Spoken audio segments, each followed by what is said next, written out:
ఆమోసు గ్రంథము 5వ అధ్యాయము 18 నుండి 27 వరకు చదివితే, యెహోవా దినము రావాలనని ఆశ పెట్టుకుని ఉన్న వారులారా, మీకు శ్రమ.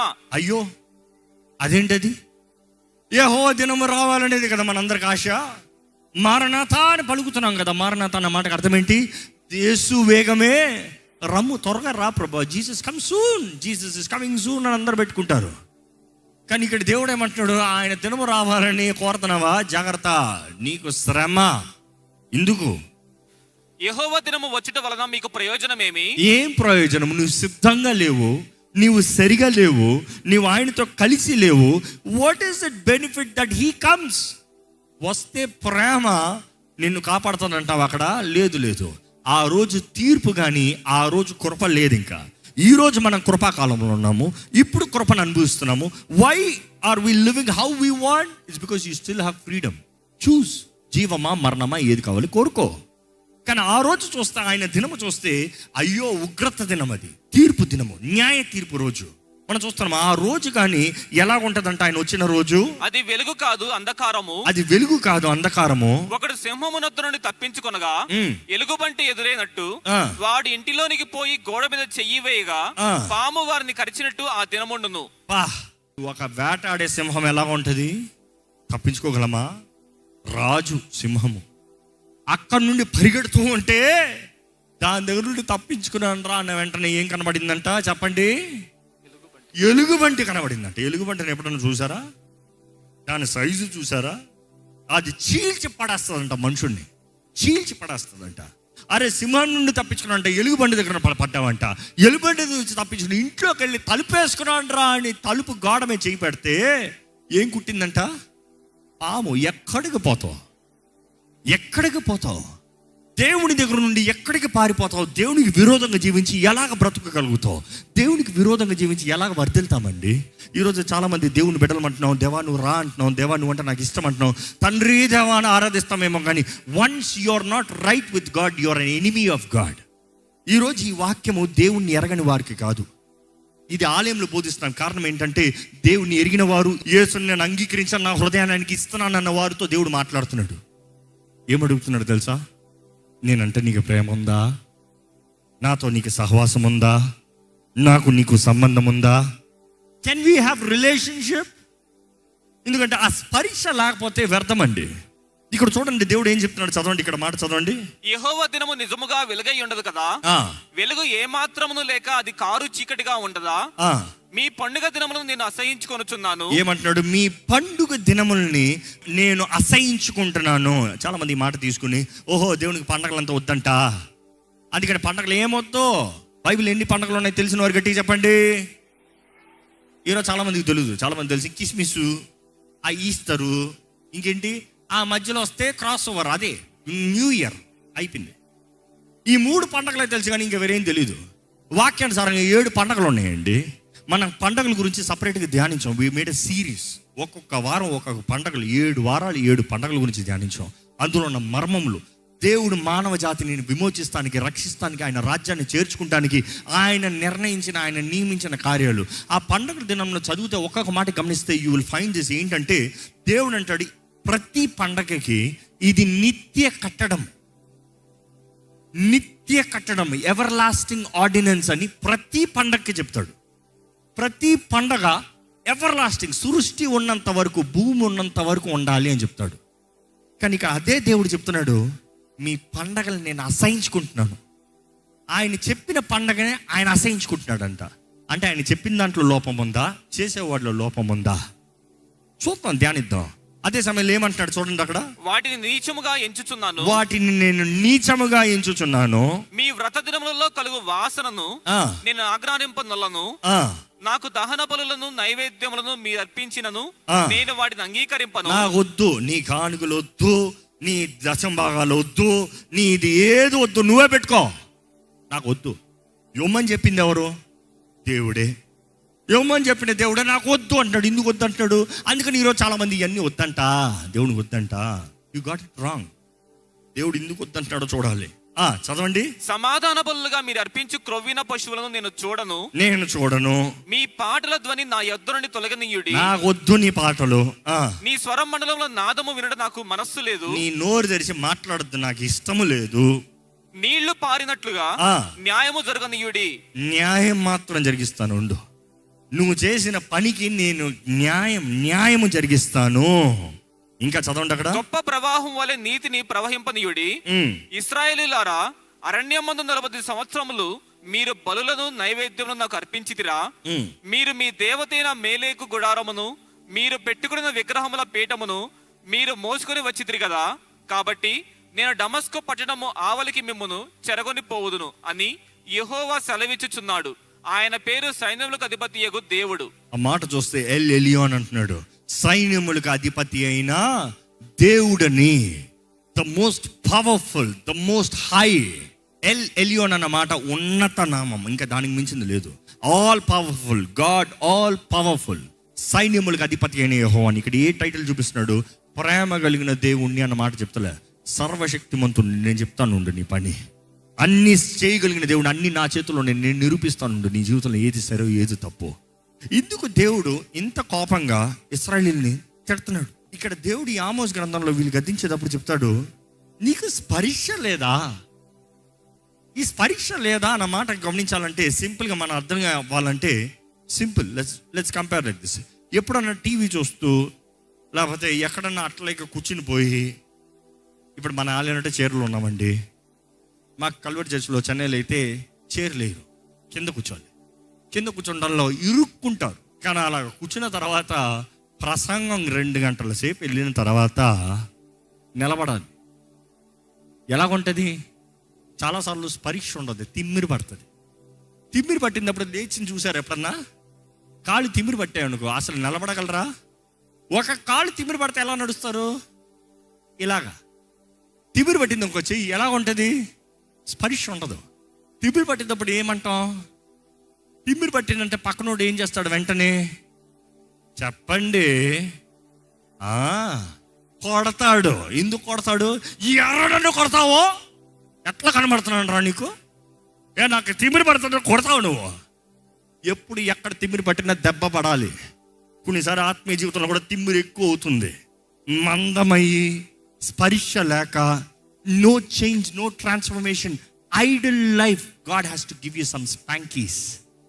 ఆ దెబ్బకి రక్త ప్రవాహం మళ్ళీ వెళ్తుందంట. నరాల్లోకి రక్తం ముందుకి వెనక్కి వెళ్ళక నమ్నెస్. ఇదే సైన్స్ని డాక్టర్స్ని అడిగితే చెప్తారు. మన ఆలయంలో కూడా చాలా మంది డాక్టర్స్ ఉన్నారు, అడిగితే చెప్తారు, ఎక్కడన్నా నరాల్లో ఆగిపోయి బ్లాకేజ్ వచ్చిందనుకో, నెక్స్ట్ ఏం వస్తుంది చెప్పండి? స్ట్రోక్, అటాక్స్, హార్ట్ అటాక్లు, బ్రెయిన్ టెమరేజ్లు, స్ట్రోక్లు. ఇవన్నీ కారణం ఏంటి? తిమ్మిరి, ప్రవాహం వెళ్ళకుండా బ్లాక్. దేవుడు అంటాడు నీకు మంచిది కాదు. ఇక్కడ కూడా ఎంతోమంది తిమ్మిరి పట్టిన వారు ఉన్నారు. దేవుడు అంటే స్పర్శ లేదు. దేవుని సన్నిధిలోనే ఉన్నారు, దేవుని బిడ్డలనే పిలబడుతున్నారు, దేవుని కుమారులు కుమార్తెలను వాగ్దానం చేయబడ్డారు. You tell everybody I'm a Christian. కానీ క్రీస్తుతో సహవాసం ఉందా? క్రీస్తుతో సంబంధం ఉందా? దేవుడికి నీ చెయ్యి ఇవ్వగలుగుతున్నావా? దేవుడికి నీ స్వరాన్ని అందించగలుగుతున్నావా? దేవుడు అంటే ఈజ్ దేర్ ఎ ఫీలింగ్. ఈరోజు ఎంతోమందికి ఫీలింగ్ లేదండి. చాలామంది ఫీలింగ్స్ అందరూ కావాలి. ఆలయానికి వస్తారు, దశభాగాలు ఇస్తారు, కానుకలు ఇస్తారు, ఆలయానికి నమ్మకంగా ఒక్క ఆదివారం మిస్ అవ్వరు, ఒక్క ఫ్రైడే మిస్ అవ్వరు. But then it is just a tradition, religion. ఈ రిలీజన్ చాలా డేంజరస్. ఎందుకంటే మతం అన్న తర్వాత ఆచారాలతో కూడింది మతము. కానీ దేవుడు ఎక్కడ మతాన్ని కోరతలే. అందుకని మతస్థులు దేవుని దగ్గరకు వచ్చినప్పుడు యేసు ప్రభుకి వారికి ఎప్పుడు గొడవ ఏంటి? ఇది ఇలాగే ఉండాలి, ఇది ఇలాగే ఉండాలి. You are talking about tradition. God wants relation, not tradition. ఈ ఆచార భక్తి కాదు దేవుడు కోరేది, సహవాసము, స్నేహము, సంబంధము. ఈరోజు ఎంతోమంది స్పర్శ లేని వారుగా దిగజారిపోయిన వారు ఉన్నారు. దేవుడు ఒక్కసారి తడుతున్నాడండి. ఈరోజు ఎలాగుంది? నీకు స్పర్శ ఉందా? వినగలుగుతున్నావా? మాట్లాడగలుగుతున్నావా? నన్ను చూడగలుగుతున్నావా? నా ఆత్మస్వరం నీకు కనబడుతుందా? నా ప్రేరేపణ నీకు కనబడుతుందా? నా ఒప్పుకోలు నీకు తెలుస్తుందా? నేను మాట్లాడతా మంట కలుగుతుందా? దేవుడు అడుగుతున్నాడు. లేకపోతే దేవుడు ఏమి చేయలేడు. ఈరోజు చాలామంది మీకున్న సమస్యములో, మీకున్న కష్టములో, మీకున్న నష్టములో, మీకున్న స్పర్శ లేని తనాన్ని బట్టి, బికాస్ తిమ్మిరి ఎక్కువై దేవుడి సహాయము, దేవుడి దృష్టి దేవుడి మీద ఆధారపడతలే. దేవుడు వాటిలో చూస్తానండి, అనేక సార్లు దేవుడు భర్తగా కనబడతాడు, సంఘముని భారీగా పోలుస్తాడు, ఆయన ప్రజలు ఇశ్రాయేలుని భారీగా పోలుస్తాడు. ఈరోజు క్రీస్తు సంఘం అని చెప్తున్నప్పుడు భర్త భార్య సాదృశ్యం. కానీ అదే సమయంలో ఈ సంఘము, ఈ విశ్వాసులు ఎంత ఎక్స్ట్రీమ్ వెళ్తారో హోషేయ గ్రంథంలో చూస్తాం. వేశ్యల్లాగా బ్రతుకుతున్నారు, ఇశ్రాయేలు వేశ్యలాగా ఉంది. ఇంకా ఇర్మియా గ్రంథంలో చూస్తాం. ఒకసారి చదువుదాం, ఇర్మియా గ్రంథము 3వ అధ్యాయం 1వ వచనం చదువుదాం ఒకసారి. మరియు ఒకడు తన భార్యను త్యజించగా ఆమె అతని యొద్ద నుండి తొలగిపోయి వేరొక పురుషునిదైన తరువాత అతడు ఆమె యొద్దకు తిరిగి చేరునా అలాగు జరుగు దేశము బహుగా అపవిత్రమగును కదా. అయినను నీవు అనేకులైన విటకాండ్రతో వ్యభిచారము చేసినను నా యొద్దకు తిరిగి రమ్మని యెహోవా సెలవిచ్చుచున్నాడు. ఇక్కడ దేవుడు ఏమంటున్నాడు? అయ్యా నా ప్రజలారా, నా సొత్తు, నా భార్య, నాతో నువ్వు గొడవ పెట్టుకుని నా దగ్గర నుంచి దూరంగా పోయి ఇంకోటి వివాహం చేసుకుంటున్నావు, ఇంకొక ఈ సంథింగ్ ఎల్స్. నేను తప్ప నీకు వేరొక దేవుడు ఉండకూడదు, నా స్థానంలో ఇంకెవరు ఉండకూడదు, నా సమయం ఇంకెవరికి వెళ్తానికి లేదు, నాతో ఉండవలసిన స్నేహం ఇంకొకరికి ఎవరితో వెళ్తానికి లేదు. Your intimacy with me should not change anywhere. కానీ మనం గమనిస్తున్నాము, దేవుని ప్రజలైన వారు ఎన్నోసార్లు దే గో అవుట్. దేవుడు అంటున్నాడు, ఇదిగో వెళ్ళి ఇంకొకటి భారీగా మారావు, అక్కడ నుండి ఎలాగపోయావు, like a harlot having many lovers, not one, many lovers. ఈరోజు మనుషుడికి ఎన్నో ఉన్నాయండి ఆశలు. దేవుడు కాదు, దేవునితో సమయం లేదు, దేవునితో స్నేహం లేదు, ప్రార్థన లేదు. ఆచారం ఉంది, పొద్దుట్లో ఇస్తే భక్తి, ప్రార్థన చేసుకుంటామండి, దేవస్తోత్రం ఈరోజు ఇచ్చాం, ఆమేన్. ఆ వాక్యం చదివాడు, చదివే ఆమేన్. ప్రామిస్ కార్డు చదువు, ఆ క్యాలెండర్లో వాక్యం ఉంది కదా, చదివేశాను, అయిపోయింది, amen. No no no no, relation. దేవుడు కోరేది సహవాసము, ప్రేమ, సంబంధము.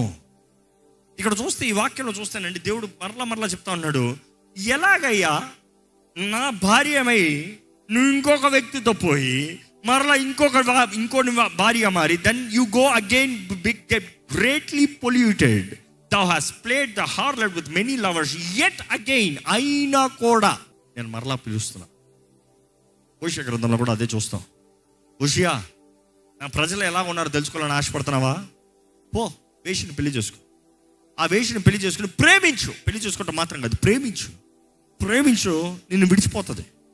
ఫర్ షూర్ పోతుంది, ఆ బుద్ధి మారదు, పోతుంది. నువ్వు చేసిన త్యాగానికి గుర్తింపు ఉండదు, నువ్వు చేసిన కార్యానికి గుర్తింపు ఉండదు. She will go out, yet go behind her. మరలా తెచ్చుకో. ఎందుకంటే ప్రేమిస్తున్నావు కదా, తెచ్చుకో. మరలా చేస్తుంది, తెచ్చుకో. నీకు అప్పుడు తెలుస్తుంది నా ప్రజలు ఎలాగున్నారు నా పట్ల. ఈరోజు దేవుడు మనల్ని చూస్తే ఏం మాట చెప్పాలండి? ఎందుకంటే దేవుడు మన నిబంధన చేయబడ్డాం, వాగ్దానం కాదు, నిబంధన. ఎందుకంటే వాగ్దానానికి నిబంధనకి చాలా తేడా ఉందండి. వివాహాల్లో చూస్తే సామాన్యంగా మన వాగ్దానాలు అంటాం. ఆ వాగ్దానాలు ఎప్పటి నుండి ప్రారంభమైందో తెలియదు, కానీ వాక్యానుసారంగా యూదుల వివాహం చూస్తే నిబంధనలు ఉంటాయి. ఈరోజు కూడా నిబంధనలు ఉంటాయి. They don't call promises, they is call covenants. Bible మొత్తంలో కూడా నిబంధనలు కనబడతాయి. ఏ స్నేహమైన నిబంధన, ఏ రాజరికమైన నిబంధన, దేవునితో నిబంధన, భార్య భర్తల మధ్య నిబంధన. వారు నిబంధన అనేటప్పుడు వివాహంలో కూడా చూస్తే వారు రక్తం మీద నడుచుకుని వెళ్ళాలంట భార్య భర్త. ఏంటి నిబంధన? It is to prove.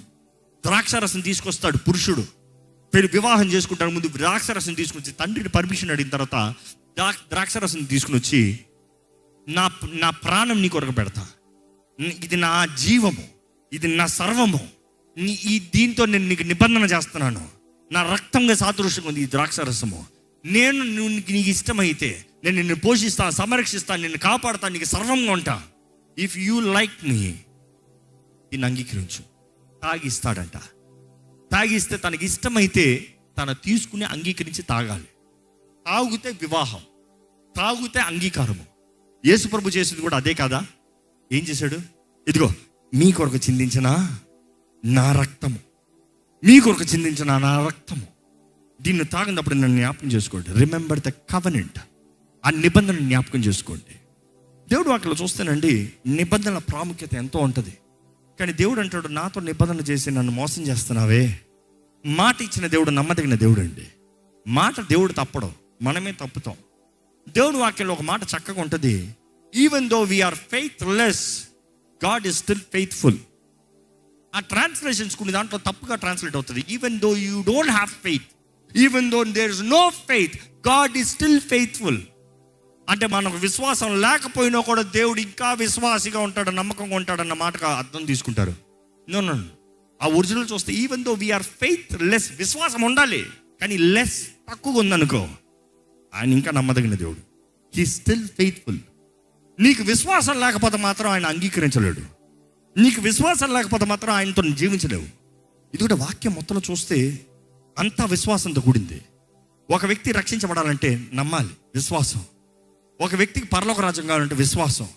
దేవుడు లోకాన్ని ఎంతో ప్రేమించాడు, తన అద్వితీయ కుమారుని మనకి ఇచ్చాడు కదా, బలిగా ఇచ్చాడని తెలియజేయబడుతుంది కదా మరలా మొదటి యోహానులో మనం చూస్తాము. ఏంటి, ఎవరైతే విశ్వసిస్తారో నశింపక నిత్య జీవం కలిగి ఉంటారు. We have to believe. Faith. ఈరోజు విశ్వాసం లేకుండా దేవుని కార్యాలు మనం రుచి చూడలేమండి. ఇక్కడ దేవుడు ఈ మాట చెప్తూ వార్త అంటాడు, ఇదిగో జాగ్రత్త, సరిగా బ్రతుకు. ఎందుకంటే ఇర్మియా గ్రంథంలో చూసాం, ఇప్పుడు ఇర్మియా గ్రంథం 3:14, దాని తర్వాత ఇర్మియా గ్రంథం 2:2. ఎస్, భ్రష్టులకు పిల్లలారా తిరిగి రండి, నేను మీ యజమానుడను. ఇదే యెహోవా వాక్కు. దేవుడు అంటున్నాడు, భ్రష్టులైన పిల్లలారా, పనికి మాలిన పనులు చేసిన పిల్లలారా, నేను మీ కొరకు అన్ని సిద్ధపరుస్తే నేను కాదని తిరిగిపోయిన పిల్లలారా, తిరిగి రండి. రిపెంట్, మనసు మార్చుకుని తిరిగి రండి.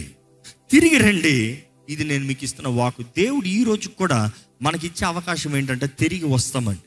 ఈరోజు మానవ జాతికి కలిగిన గొప్ప భాగ్యము శ్లాఘత ఏంటంటే రక్షణ కానీ మనకు లేకపోతే, if it is all about your performance, ఎవ్వరు ఒక్కడు కూడా పరలోక రాజ్యానికి వెళ్ళారు. ఎంత నీతిగా బ్రతికినా, ఎంత గొప్ప మంచి కార్యాలు చేసినా, ఎన్ని దానాలు ధర్మాలు చేసినా కూడా పరలోక రాజ్యానికి వెళ్ళారు. చాలామంది అనుకుంటాం మనం మంచిగా బ్రతికి మంచి కార్యాలు చేసుకుంటే పరలోకం మోసం వెళ్ళిపోతాం. నో. సృష్టిని చూసైనా సృష్టికర్తని ఎరగాలని దేవుని వాక్యం తెలియజేస్తుంది. సృష్టిని చూసి సృష్టిని పూజిస్తాం కాదు. ఇది కూడా అక్కడ ఆమోస్ గ్రంథంలో చదివినా కూడా, యెషయా గ్రంథంలో చదువుతాం. అన్న తర్వాత దేవుడు అంటాడు, ఇదిగో నువ్వే నీ చేతులారా చేసుకుని దాన్ని నీవు దేవుడు అంటున్నావు. ఎలా కుదురుతుంది? నిన్ను చేసిన వాడు దేవుడు, నువ్వు చేయబడవు, నువ్వు చేసుకుంది దేవుడు.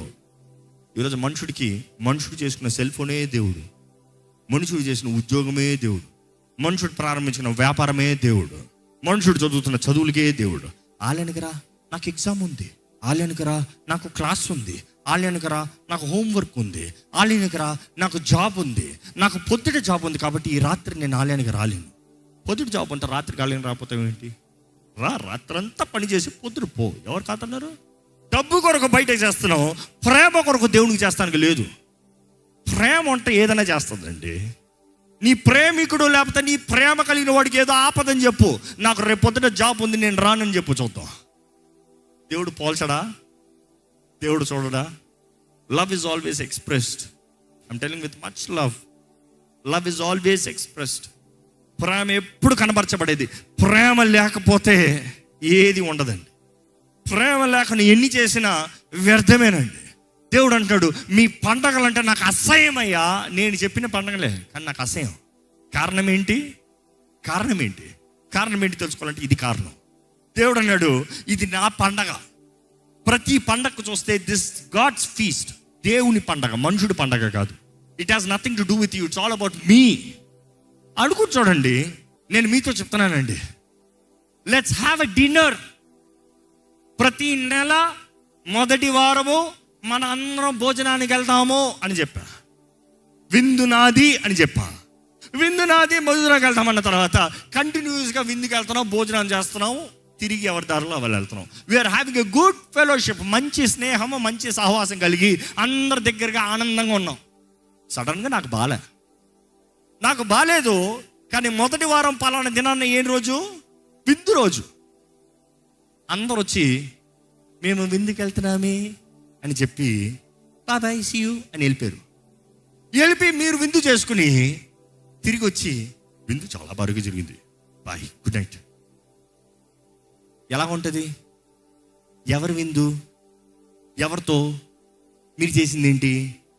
దేవుడు అదే అంటున్నాడు, నా విందు నాతో లేకుండా, నా విందు నా కొరకు చేయకుండా, నాతో మీకు సహవాసం లేకుండా మీకు మీరు చేసుకుని పోతున్నారు. ఎందుకంటే అప్పటికి ఇశ్రాయేలీయులు ఎలా తయారయ్యారంటే, అయ్యా యెరూషలేం పోదామంటే వద్దు, ఇక్కడ పక్కన గిల్గాల్కి పోదాం, లేదు పక్కన ఉన్న ఈ స్థలానికి పోదాం, లేదు పక్కన. అయ్యా వాడు యెరూషలేంలోనే దేవుడు ఉన్నాడా? ఇక్కడ కూడా దేవుడు ఉన్నాడు. ఇదేమన్నా కొత్త మంది ఈ మాట? ఇక్కడ చాలా మంది ఆలయంలోనే దేవుడు ఉంటాడా? ఆలయానికి వెళ్ళాల్సిన అవసరం ఏముంది? ఇంట్లోనే దేవుడు అంటే నేను ఎక్కడ ఉంటాడో అక్కడ భగవంతుడు ఉంటాడు. God is omniscient, omni present. కానీ ఆయన ఆలయంలో, ఆయన సంఘముగా, ఆయన బిడ్డలుగా, ఆయన కుమారులుగా ఆయన సన్నిధిలో చేరి ఆయన ఆరాధించేటప్పుడు దట్ ఇంటెన్సిటీ ఈజ్ డిఫరెంట్. నమ్మేవారు ఉంటే బిగ్గర హల్లెలూయా చెప్పండి. నువ్వు ఇంట్లో ప్రార్థన చేస్తాం వేరు, ఇక్కడ ప్రార్థన చేస్తాం వేరు. వ్యక్తిగత ప్రార్థన ఎంతో అవసరం. అదే సమయంలో సంఘంగా కూడతాం మానద్దు అని తెలియజేస్తున్నాడు పౌలు. సంఘంగా కూడతాం మానద్దు అన్నప్పుడు, సంఘంగా కూడతాం మానద్దు అన్న మాత్రమే చూస్తారు. కానీ నియమించబడిన కాలములో, నియమించబడిన సమయంలో, అక్కడ దేని గురించి మాట్లాడుతున్నాడు? పండగలో. ఆ పండగలను వదలకండి అయ్యా.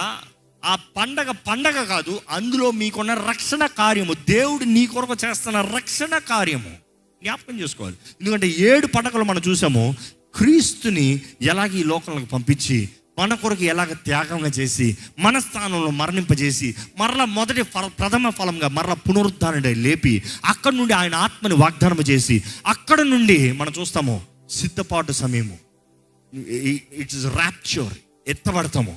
దాని తర్వాత మనం చూస్తాము బోరధ్వని, ఇట్ ఇస్ ఫైనల్. చూస్తే పండగ, టాబర్నాకిల్, దేవుడు తానే వారి మధ్య నివసిస్తాడు. ఈరోజు దేవుడు లేనిది మన జీవితంలో ఏది లేదండి. కానీ ఒక మాట మిమ్మల్ని అడుగుతున్నాను, మీకు స్పర్శ ఉందా? లేకపోతే తిమ్మిరి పట్టిన బ్రతుక? You're not knowing. తిమ్మిరి పట్టిన చేతుల్లో ఎంత విలువ పెట్టినా పట్టుకోలేరు. తిమ్మిరి పట్టిన చేతుల్లో బంగారాన్ని పెట్టండి, పట్టుకోమని చెప్పండి, బంగారమే వజ్రాలే పట్టుకోగలరా? No, you can't. ఎందుకంటే తిమ్మిరి పట్టి ఉంది. ఈరోజు దేవుడు కూడా ఎన్నో వాగ్దానాలు, ఎన్నో గొప్పవి, బంగారం వెండి కన్నా విలువైనవి దేవుడు మీకు అనుగ్రహించిన పట్టుకోలేకపోతున్నారు. Because there is no spiritual senses, dead. Spiritual senses are dead. Just tradition, ఆచార భక్తులు పోతున్నారు, కానీ శక్తి లేని వారుగా బ్రతుకుతున్నామండి. ఈరోజు ఈ వాక్యం వెంట మనం పరీక్షించుకోవాలి, ఎంతగా దేవునికి సరిగా ఉన్నాం. మీకు పరిశుద్ధాత్ముడు కానీ మీతో మాట్లాడుతున్నాడు, తలలోంచి ఒక చిన్న ప్రార్థన చేయండి. దేవుడితో మీరు ఉండడానికి ఆశపడుతున్నారా? దేవుడు మీరు కలిసి బ్రతకాలని ఆశపడుతున్నారా? దేవుని చిత్తంలో బ్రతకాలని ఆశపడుతున్నారా? బలవంతుడైన క్రీస్తు మిమ్మల్ని నడిపించాలని ఆశపడుతున్నారా? ఈరోజు ఆయన రక్తంలో నిబంధన చేయబడిన వారు ఉన్నారా? Do you have the surety the పరలోక రాజ్యము మీదే అని? నిశ్చయంగా యుగాలు తరతరాలు ఆయన రాజ్యంలో నివసిస్తారని నిశ్చయిత ఉందా? లేకపోతే కేవలం ఆచార భక్తితో బ్రతుకుతూ శక్తి లేని వారుగా నశించిపోతున్నది, క్రీస్తు విరోధులుగా మారుతున్నామా? క్రీస్తు విరోధులు క్రీస్తు ఎరగని వారు కాదండి. క్రీస్తుని ఎరిగి ఆయన నిబంధనలకు పాల్పొందులు పొంది ఆయన నిబంధన అవమానపరిచేవారు, ఆయన నిబంధన రక్తాన్ని కాలి కిందగా వేసి తొక్కేవారు, ఆయన మరలా బహిరంగంగా ఆయన వారు క్రియల ద్వారా సిలువ వేసేవారు. Are you enemy of Christ? మీరు క్రీస్తు విరోధా లేకపోతే క్రీస్తు ప్రియుడా? Are you a lover of Christ? దేవుడు అడుగుతున్నాడు ఈరోజు, నువ్వు ప్రేమిస్తున్నావా? ప్రేమ ఉందా? If you love me, keep my commandments. If you love me, keep them true. ఆత్మతో సత్యముతో దేవుని ఆరాధించాలండి. ఆత్మతో సత్యముతో దేవుని ఆరాధించాలండి. ఆత్మీయ రంగమైన జీవితము మనలో ఉండాలి. ఈ సమయంలో దయచేసి ఒక చిన్న ప్రార్థన చేద్దాం. పరిశుద్ధ ప్రేమల తండ్రి, ఈ రీతికి నీ సన్నిధిలో ధ్యానిస్తానికి, నీ సన్నిధిలో చేరి నేను ఆరాధిస్తానికి, మా హృదయాన్ని విప్పి నీ సన్నిధిలో మా ప్రార్థనలు విన్నపములు తెలియజేస్తానికి, నీ వాక్యం చదివి బలపరచబడటానికి, నీ వాక్కు వింటం ద్వారా విశ్వాసం కలుగుతుందని నీ వాక్యం తెలియజేస్తున్న రీతిగా నీ ఆత్మ ద్వారా నీ వాక్యాన్ని మాకు వినటానికి ఈరోజు ఇచ్చిన భాగ్యం బట్టి వందనాలు. విన్న వాక్కు తగినట్టుగా మా జీవితాన్ని చక్కబెట్టుకున్న భాగ్యం దయచేయ, శక్తి దయచేయ. మా అంతటా మేము సరి అవ్వలేము, నీ ఆత్మ ఉంటనే కానీ మేము సరిగా జీవించలేమయ్యా. మా అంతటా మేము బంధకాలు తెంపుకోలేము, నీ ఆత్మ అభిషేకం ద్వారానే ప్రతి బంధకం తెంపబడుతుంది నీ వాక్యం తెలియజేస్తుంది. మా అంతటా మేము సరిగా బ్రతకలేమయ్యా, నీ ఆత్మ తోడు లేకపోతే మేము బలహీనులమే. ఇక్కడ ఉన్న ప్రతి ఒక్కరికి నీ ఆత్మ సహాయం, ఆత్మ నింపుదల, ఆత్మ శక్తిని తెచ్చమని వేడుకుంటాం. ఇక్కడ ఉన్న వారు ఎవరైనా సరే ఎటువంటి బంధకాలు, కట్టడల్లో బంధించబడి, వేధించబడి, డిప్రెషన్, యాంగ్జైటీ, ఎటువంటి సిక్నెస్, డిజార్డర్స్, ఎటువంటి పరిస్థితులు ఉన్నవారైనా సరే దేవా నీ సన్నిధిలో విశ్వాసంతో నమ్ముతూ, యేసు రక్తంలో జయం ఉందని నమ్ముతూ, యేసు నా స్థానంలో మరణించిన శాపానంతా ఆయన భరించాడని నమ్ముతూ, ఈరోజు ప్రభువా నన్ను ముట్టవా, నన్ను విడిపించవని అడుగుతున్నా ఈ నీ ప్రజలను చూడయ్యా. నా స్వరం ఎక్కడెక్కడైతే వినబడుతుందో, ఎవరెవరైతే విశ్వాసంతో అంగీకరించి ఈ ప్రార్థనలు ఏకీపిస్తున్నారో, ఇప్పుడే నజరేయుడైన యేసు నామములో వారి జీవితంలో పరిశుద్ధాత్మ అభిషేకము ద్వారంగా విడుదల కలుగును గాక అని ప్రకటిస్తున్నాను. యేసు పొందిన గాయాల చేత స్వస్థత కలుగును గాక అని ప్రకటిస్తున్నాను. మూయబడిన గర్భంలో నజరేయుడైన యేసు నామములో తెరవబడును గాక అని ప్రకటిస్తున్నాను. ప్రతి విధమైన మేలేనిది, ఘనమైనది తండ్రి చిత్తంలో మా జీవితంలో నిర్ణయించబడింది. యేసు రక్తం ద్వారా కడగబడిన వారుగా, యేసు సాక్షులుగా, దేవుని బిడ్డలుగా మార్చబడిన వారుగా ప్రతి ఘనమైన ఆశీర్వాదము యేసు నామములో విశ్వసించిన ప్రతి ఒక్కరికి కలుగునుగాక. ఎవరు నమ్మితే నమ్మవానికి సమస్తము సాధ్యమను. మేము నమ్మేది నిన్నయ్యా, మా శక్తి మా బలం కాదయ్యా. నీకు వేరుగుండి మేము ఏమి చేయలేము. నువ్వు చేసిన త్యాగం, యాగం కొరకు వందనాలు. నువ్వు ఇచ్చిన నీ అద్వితీయ కుమారుని బట్టి వందనాలు. నీ ఆత్మ తోడిని ఈరోజు మా తోడుంచావయ్యా, మమ్మల్ని ఒంటరిగా విడిచిపెట్టలేదయ్యా, వందనాలు. నీ ఆత్మ కార్యాలు మా మధ్య సంచరింపజేసి మా జీవితంలో మార్పు, క్రియ తీసుకొచ్చి మా జీవితాలను వెలిగించి ఉప్పుతో, వెలుగుతో ఇతరులకి దీవెనకరంగా, ఆశీర్వాదకరంగా నడిపించి పని పెడుకుంటూ విత్తన వాక్యాన్ని ఆశీర్వదించమని యేసు నామములో అడిగి వేడుచున్నాము తండ్రి. ఆమేన్, ఆమేన్.